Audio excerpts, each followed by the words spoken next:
इस लेक्चर में हम अपनी प्रोग्रामिंग स्किल्स को एक्सपेंड करेंगे और इसमें देखेंगे कि हम इनपुट कैसे लेते हैं यूजर से, हम एक ऐसा प्रोग्राम कैसे लिखें कि यूजर से इनपुट लें, उसको प्रोसेस करें और फिर आउटपुट करें। अभी तक इसमें से हमने एक कंपोनेंट को, आउटपुट को देख लिया और अब हम इनपुट और प्रोसेसिंग को देखते हैं। इसके साथ ही हम ये समझने की कोशिश करेंगे कंप्यूटर में मेमोरी का क्या काम होता है।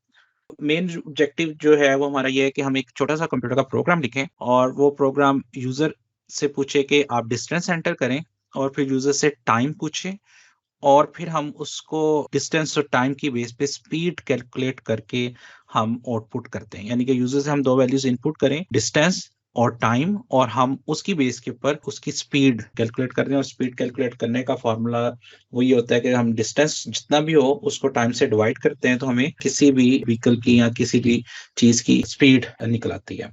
तो फाइनली हमारा जो प्रोग्राम होगा वो हम चाहते हैं कि वो कुछ इस तरह का हो कि फर्स्ट वो स्क्रीन एग्जीक्यूट जब भी हम करें तो स्क्रीन के ऊपर हमें डिस्प्ले करे कि एंटर डिस्टेंस, उसके बाद जो इस प्रोग्राम को इस्तेमाल कर रहा हो और जो यूजर हो वो उसमें कोई वैल्यू एंटर करे और फिर वो एंटर टाइम करे, तो जो भी वो वैल्यू एंटर करे तो वो जो डिस्टेंस की वैल्यू है उसको टाइम की वैल्यू से डिवाइड करके स्पीड कैलकुलेट करके शो करते हैं। तो ये हम एक प्रोग्राम बनाना चाहते हैं और अगर ये प्रोग्राम बार बार एग्जीक्यूट करे तो यूजर कोई भी वैल्यूज एंटर कर सकता है। मे बी वो फॉर एग्जाम्पल वो 60 एंटर कर दे और उसके बाद जो है टाइम में अगर वो 5 एंटर कर दे तो जो आउटपुट है दैट शुड बी 12। तो इस तरह हम चाहते हैं हमारा प्रोग्राम काम करे। अब उसके लिए हमें क्या करना पड़ेगा, अगर हम उसको स्मॉलर स्टेप्स में लिखें तो सबसे पहले हमें एक टेक्स्ट मैसेज शो करना पड़ेगा जो स्क्रीन के ऊपर हमें लिखा हुआ दिखाएगा एंटर डिस्टेंस।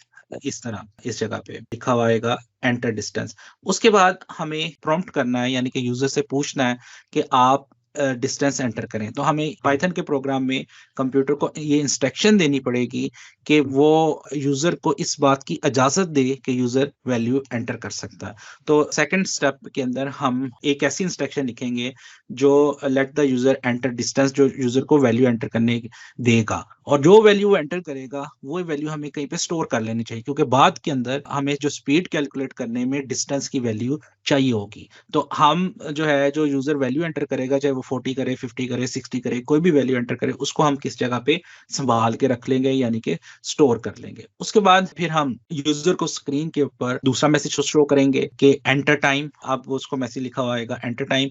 फिर उसके बाद हम टाइम के लिए अलाउ करेंगे कि यूजर टाइम एंटर कर सकता हो और उस टाइम को भी हम किस जगह पे स्टोर कर लेंगे। तो ये 4 स्टेप्स में हम हमारा जो कोड है वो यहाँ तक हो जाएगा। उसके बाद फिर हम फिफ्थ स्टेप में ये करेंगे कि हम जो डिस्टेंस स्टेप नंबर 2 पे यूजर ने एंटर किया था और जो डिस्टेंस स्टेप नंबर 4 पे एंटर किया है, इन दोनों को डिवाइड करके हम क्या करेंगे, स्पीड कैलकुलेट कर लेंगे और उसके बाद फाइनली हम स्पीड स्क्रीन के ऊपर शो कर देंगे। इसी तरह हमारे पास जो ये प्रोग्राम इन 6 स्टेप्स के अंदर एग्जीक्यूट होगा।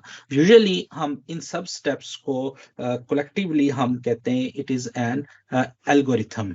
इसको हम कंप्लीट स्टेप्स में कोई भी प्रोग्राम जो हम लिखना चाहते हैं उनको हम जब एक स्टेप वाइज अप्रोच में लिख लेते हैं तो it is called the algorithm. और एल्गोरिथम आमतौर पर हम इंग्लिश लाइक स्टेटमेंट्स में लिख लेते हैं। अब ये लैंग्वेज इंडिपेंडेंट भी हो सकता है कि इसके अंदर कोई खास लैंग्वेज के अंदर ये नहीं लिखा हुआ, ये इंग्लिश स्टेटमेंट्स की शक्ल में ये एल्गोरिथम लिखा हुआ है।